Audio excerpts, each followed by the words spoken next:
Hello students, in this video lecture, I am going to cover Peterson solution for process synchronization. So there are three algorithms basically. The third algorithm is known as the Peterson solution. But we will cover up two more algorithms so that the basic concept will be more clear. So in the first algorithm, there is a shared variable that is known as the turn, and has initialized with the value 0. Whenever a process want to enter into the critical section, it will check the value of turn.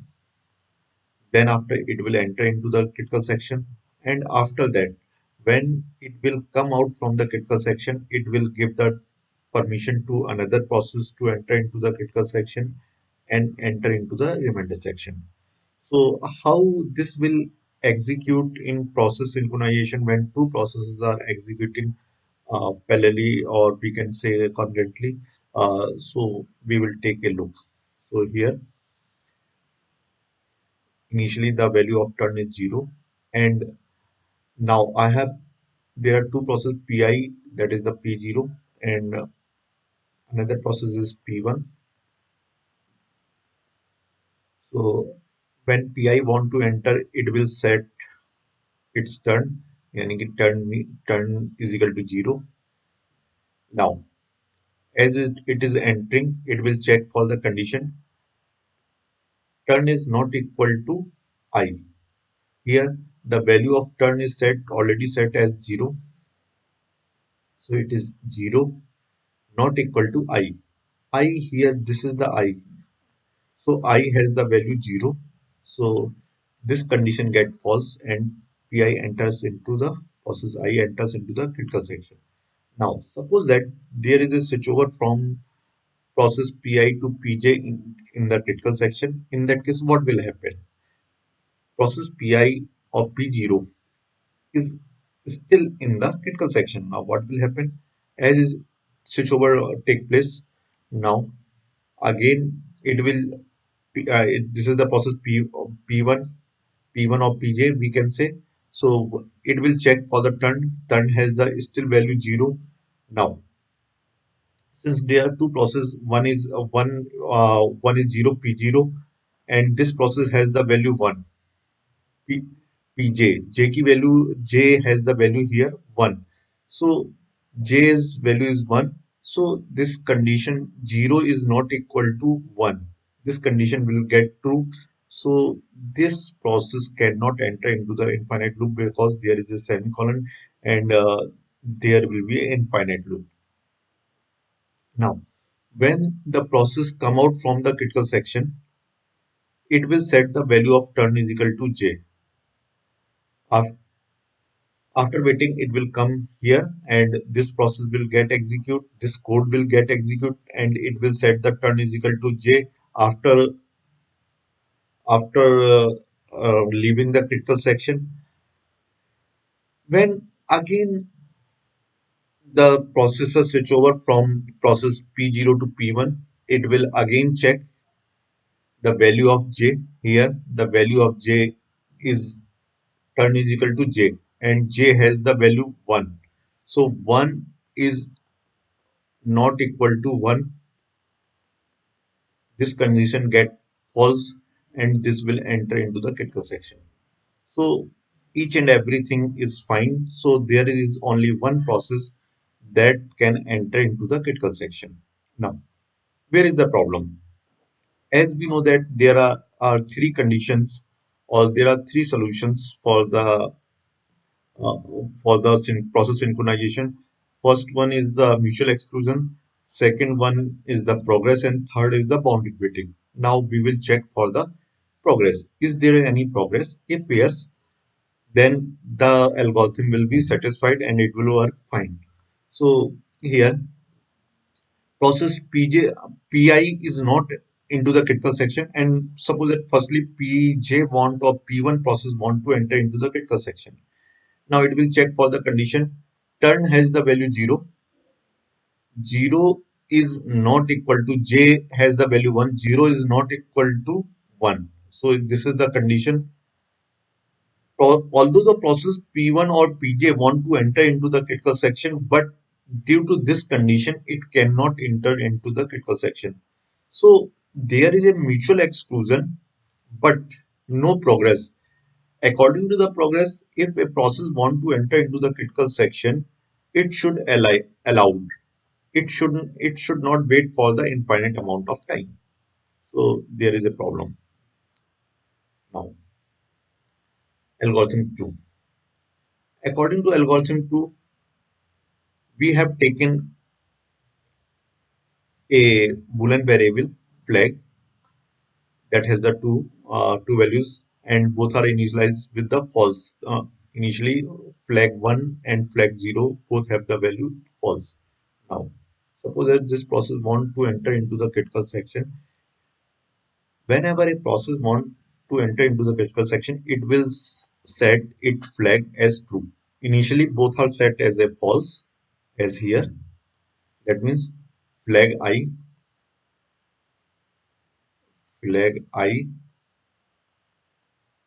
is equal to 0 and flag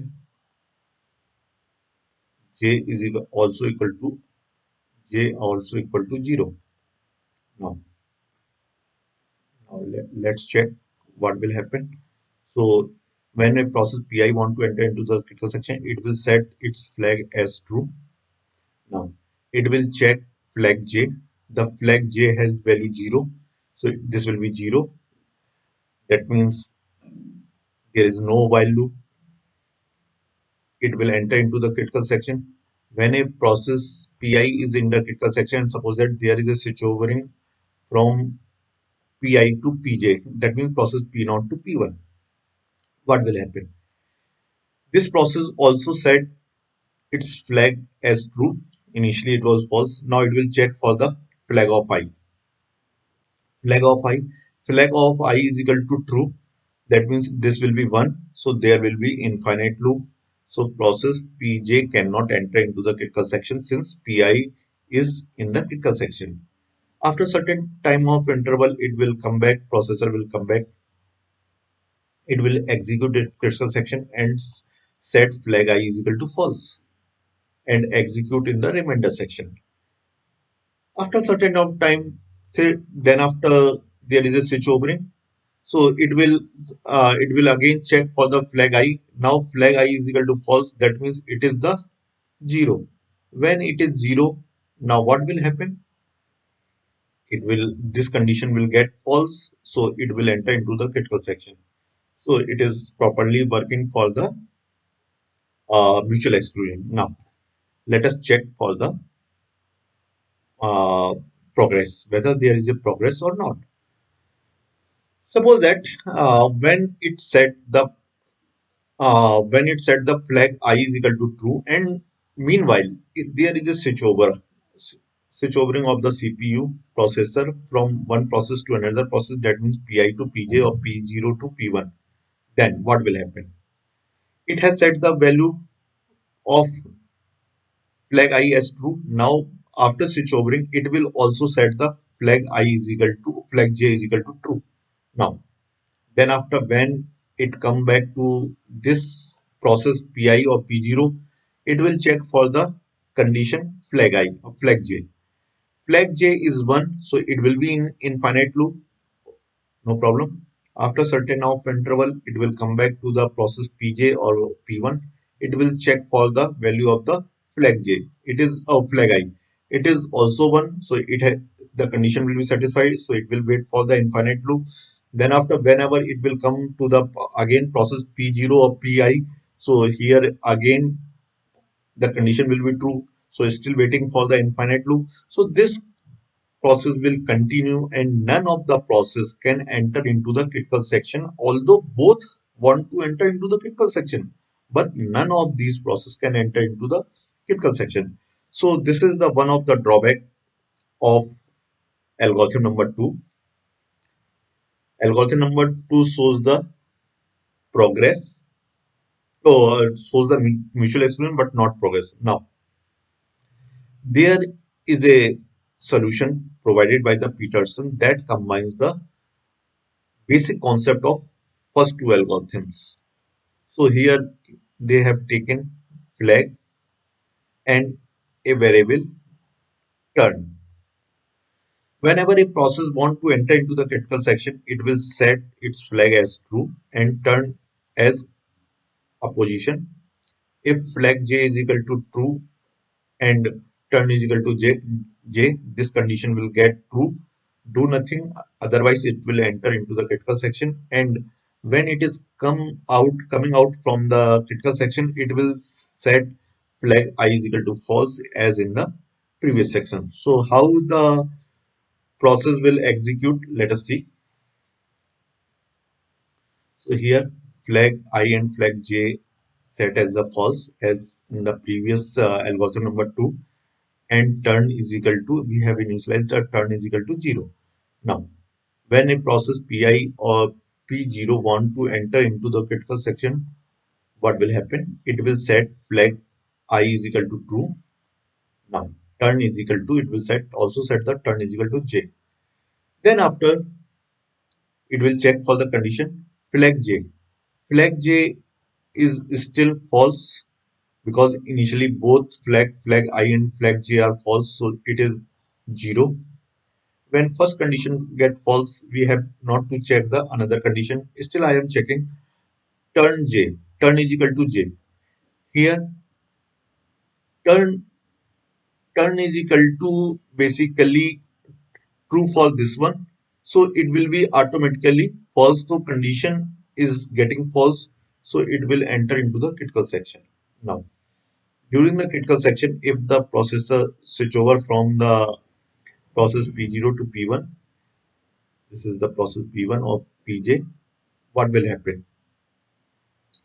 It will check, it will set the flag is equal to, flag j is equal to true and turn is equal to I, just opposite to this one. Now it will check flag I. Flag I has the value true, that means 1, and turn is equal to j. And is turn equal to j? It will check is turn is equal to I. Is turn is equal to I? This condition is true. Flag I, this condition is also true, 1 and 1. So it will be in the infinite loop. This process cannot enter into the critical section. After setting up, after completion of the critical section, when the process Pi or P0 is exiting from the critical section, it will set flag I is equal to false. As it will set the flag I is equal to false, now it will give the signal basically to the process Pj or P1 allowed to enter into the critical section. Now this value is equal to 0. Flag I is equal to 0. 0 when this condition get violated, so automatically this process can enter into the critical section. So it is working fine. So this is the solution that is provided by the Peterson, and it works fine for the uh, process synchronization. Only one process can enter into the critical section, also satisfied the progress. This is from my side. Thank you.